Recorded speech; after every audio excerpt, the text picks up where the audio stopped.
Bien-aimés du Christ, bon dimanche de Rameaux. Je vous souhaite un très bon dimanche qui nous fait entrer dans la semaine sainte. Que chacun de nous en profite au maximum pour que cette semaine sainte nous aide à grandir dans notre foi. Nous allons partager avec vous les lectures que l'Église Notre Mère soumet à notre méditation. L'Évangile, il s'agit de la passion de notre Seigneur Jésus-Christ selon Saint Luc, chapitre 22, verset 14, jusqu'au chapitre 23, verset 56. Bien-aimés du Christ, on rencontre l'histoire de l'âne qui transportait Jésus. Partout où Jésus passait durant sa montée à Jérusalem, les gens, Ramosame, chantaient haut et fort, Hosanna au fils de David, béni soit celui qui vient au nom du Seigneur, Hosanna au plus haut des cieux.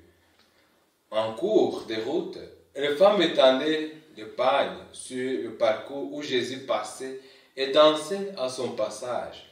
Alors l'agneau pensa que tout l'honneur et les louanges revenaient à lui et commença à s'enorgueillir et à marcher fièrement.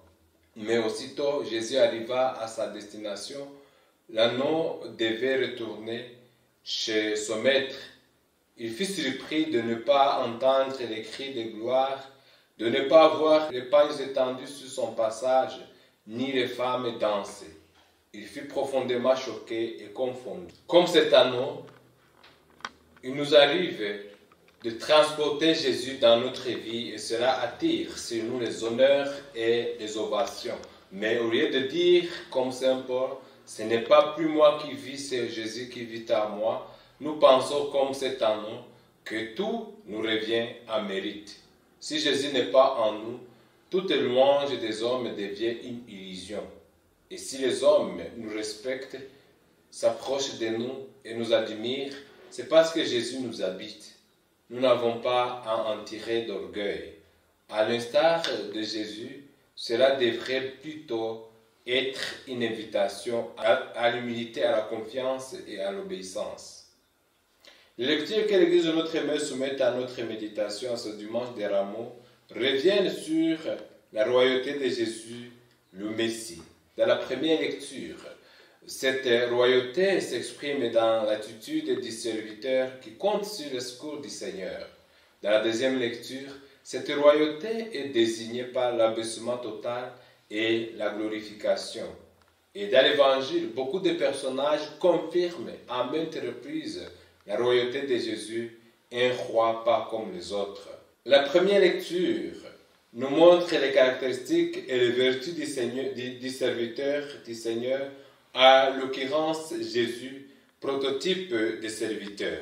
Il est humble, attentif, obéissant à la parole. Il perçoit sa mission comme une consolation pour ceux qui souffrent. Son cœur et ses oreilles sont toujours grands ouverts pour ne rien manquer de ce que le Seigneur lui communique. Il sait qu'écouter la parole de Dieu l'investit de grandes responsabilités. Il doit assumer les souffrances et les humiliations du fait de la réponse négative qui sera donnée au message qu'il doit annoncer. Malgré les persécutions et en raison de son identité et de sa personne, Jésus, en tant que roi serviteur, ne se dérobe pas et ne se laisse pas aller au découragement. Faisant confiance en Dieu, il accepte sa mission et tient bon quoi qu'il arrive. C'est bien lui le roi serviteur et un roi au service du salut de l'humanité. Dans la deuxième lecture, le Christ Jésus, roi des rois, prend la condition du serviteur et se fait homme. Le Christ est un roi qui s'abaisse et se dépouille totalement. Sa mort et sa résurrection sont interprétées en termes d'humiliation et d'exaltation, de servitude et de seigneurie. Jésus-Christ est le Seigneur pour la gloire de Dieu le Père. Il est le roi dont le trône est la croix. Il ne revendique rien, car il est de la condition divine. Dans l'Évangile, nombreux signes et paroles démontrent la royauté de Jésus. Il est le Messie roi qu'Israël attendait. Sa royauté se trouve au centre de cet Évangile. Et il revient cette fois et confirme qu'il est roi. Est-il le roi des Juifs? Voulez-vous que je vous relâche le roi des Juifs? Que ferai-je de celui que vous appelez le roi juif, le roi des Juifs? Salut le roi des Juifs, disent les soldats. Et sur l'inscription placée sur la croix est écrit, celui-ci est roi des Juifs.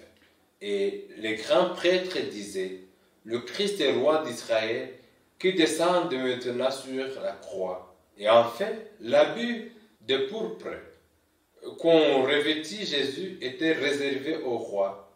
Et nous, savons-nous découvrir la royauté de Jésus dans notre vie et dans celle des autres? Demandons au Seigneur la grâce de reconnaître sa royauté et sa seigneurie pour que chaque jour de notre vie, nous proclamions son nom par des louanges devant nos frères et sœurs. Vive le roi des rois, maintenant et pour les siècles des siècles. Amen. Bien-aimés du Christ, merci pour votre aimable attention. Je souhaite à tous et à toutes bonne semaine sainte. Le Seigneur soit avec vous. Que Dieu Tout-Puissant, bon, amour et miséricordieux vous bénisse et vous protège, le Père, le Fils et le Saint-Esprit. Amen.